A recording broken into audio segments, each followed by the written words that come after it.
క్రీస్తునందు ప్రియ దేవుని బిడ్డలందరికీ యేసుక్రీస్తు వారి శ్రేష్టమైన నామంలో శుభాభివందనలు తెలియజేస్తూ ఉన్నాను. 142 కీర్తన 3వ వచనం, నాలో నా ప్రాణము కృంగి ఉన్నప్పుడు. కీర్తనకారుడు తన ప్రాణం కృంగిపోయింది అని చెప్తున్నాడు. కృంగిపోవడం, నలిగిపోవడం, విచారాల్లో మునిగిపోవడం మన జీవితాల్లో కూడా ఒక్కొక్కసారి ఇటువంటి పరిస్థితి ఎదురవుతుంది. అయితే శ్రమ కలిగినప్పుడు మనం కృంగిపోయామనుకోండి, చేతగాని వాళ్ళం అవుతాం. శ్రమ దినాలు, కష్ట దినాలు మనల్ని ఆవరించినప్పుడు మనం కృంగిపోయాము అనుకోండి, ఆశలు వదిలేసాము అనుకోండి, మనం ఏమీ చేతగాని వారం. మనం క్రీస్తు నమ్మిన పిల్లలుగా, క్రీస్తు బిడ్డలుగా, విశ్వాస సంబంధమైన జీవితాన్ని జీవిస్తున్న వారిగా మనం చేతగాని వారం కాదు. పౌలు గారు అన్నమాట, అపాయములో ఉన్నను ఉపాయము లేని వారము కాదు, మన ఉపాయం క్రీస్తే.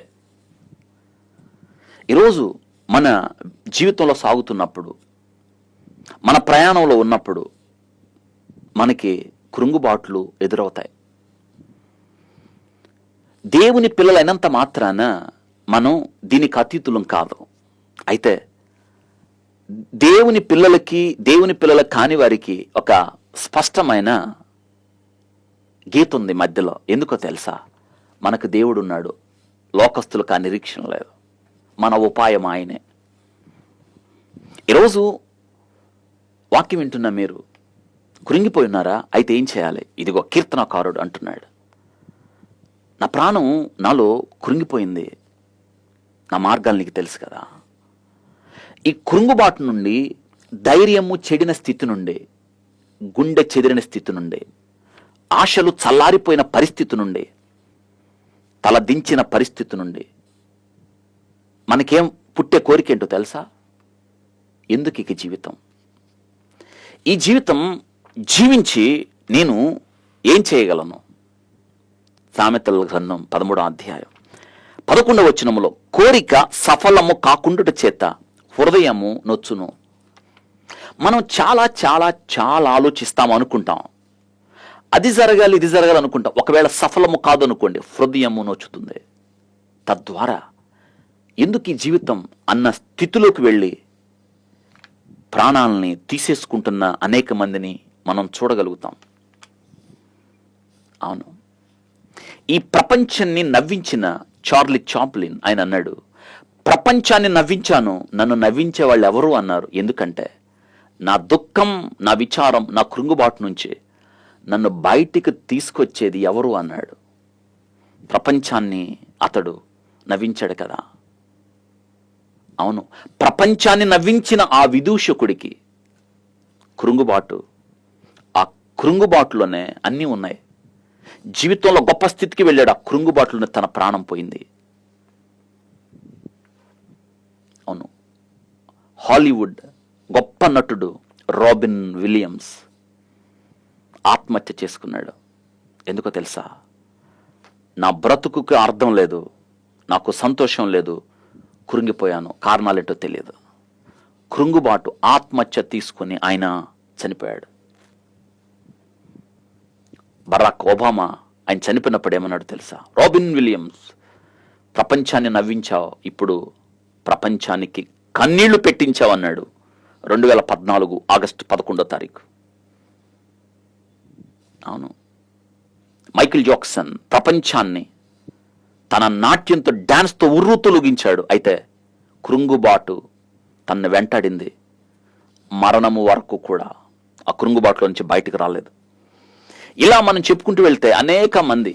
అయితే దేవుని పిల్లలు కూడా, దేవుని సేవకులు కూడా, ప్రవక్తలు కూడా ఈ విచారం, ఈ కృంగుబాట్లు వీటికి అతీతులు కాదు. బైబిల్ గ్రంథంలో ఏలియా కృంగుబాటుకు లోనై చచ్చిపోవాలనుకున్నాడు. దావీదు వాక్యంలో మనం చూస్తాం, అంత గొప్ప రాజు ఎందుకు నేను బ్రతికుండి ఏదో ఒక దినానికి నేను చనిపోవాలి కదా అని కృంగుబాటుకు లోనైనాడు. యెహోషువ కృంగుబాటుకు లోనాడే, హాయి పట్టణం దగ్గర ఓడిపోయినప్పుడు. పద్మాసు దివిలో యోహాను, పౌలు గారు. ఇలా మనం ఆ కృంగుబాటుకు లోనైన అనేక మందిని చూడగలుగుతాం. అయితే ఈ శ్రమ దినాల్లో, ఈ కురింగిపోయిన దినాల్లో మనం వీటి నుంచి బయటికి ఎలా రావాలి? దేవుని యందు నిరీక్షణ ఉంచండి. ఎవరు నీ మీద ఆనుకునునో వారిని పూర్ణ శాంతి కలిగిన వారిగా దేవుడు కాపాడుతాడు. ఆయన మీద మనం ఆనుకోవాలి. ఇది మనం తెలుసుకోవాలి. ఈ వాక్య భాగంలో ఎలుగెత్తి నేను మొరపెడుతున్నాను అన్నాడు. మనం ఈ శ్రమ దినాల్లో ఆయనకి మొరపెడదాం, ఆయన్నే బ్రతిమలాడదాం. ప్రభువా, నేను నీ మీద ఆనుకుంటున్నాను, నీలో నాకు విశ్రాంతి కదా. ఆయనలో మనకేముందంటే విశ్రాంతి ఉంది. ప్రయాసపడి భారము మోయుచున్న సమస్తమైన జనులారా నా అద్దెకు రండి, నేను మీకు విశ్రాంతి కలగజేస్తాను అన్నాడు కదా. ఇక్కడ ఈ కృంగిపోయిన ఈ కీర్తనకారుడు అంటున్నాడు, నాకు కలిగిన బాధ ఆయన సన్నిధిలో నేను చెప్తాను. ఎందుకు? ఆయన మాత్రమే తీర్చగలడు. నా చింతను, నా కృంగుబాటును ఆయన భరించగలడు, నన్ను బయటికి తేగలడు. ఈరోజు మీరు చేయాల్సింది అదే. రండి, నేను మీకు విశ్రాంతి కలగజేస్తా. రండి నా యొద్దకు, అలసట తీర్చుకొనుడి. అలసట తీర్చు దేవుడు కృంగుబాటులో నుండి బయటికి, శ్రమలో నుండి బయటికి, కష్టంలో నుండి బయటికి, దుఃఖంలో నుండి బయటికి, నిట్టూర్పులో నుండి బయటికి, అపజయం నుండి బయటికి తెచ్చు దేవుడు. ఆయన మనకేమిస్తాడు తెలుసా? విశ్రాంతినిస్తాడు. ఈ కృంగుబాటును అధిగమించే సూత్రం, ఈ దుఃఖ దినాలను అధిగమించే సూత్రం, ఈ నలిగిపోయి గుండె చెదిరిన స్థితిని అధిగమించే సూత్రం ప్రభు అన్నాడు, ప్రయాసపడి భారం ఇచ్చిన సమస్తమైన జనులారా నా యొద్దకు రండి, నేను విశ్రాంతి, అలసట తీర్చు దేవుడు.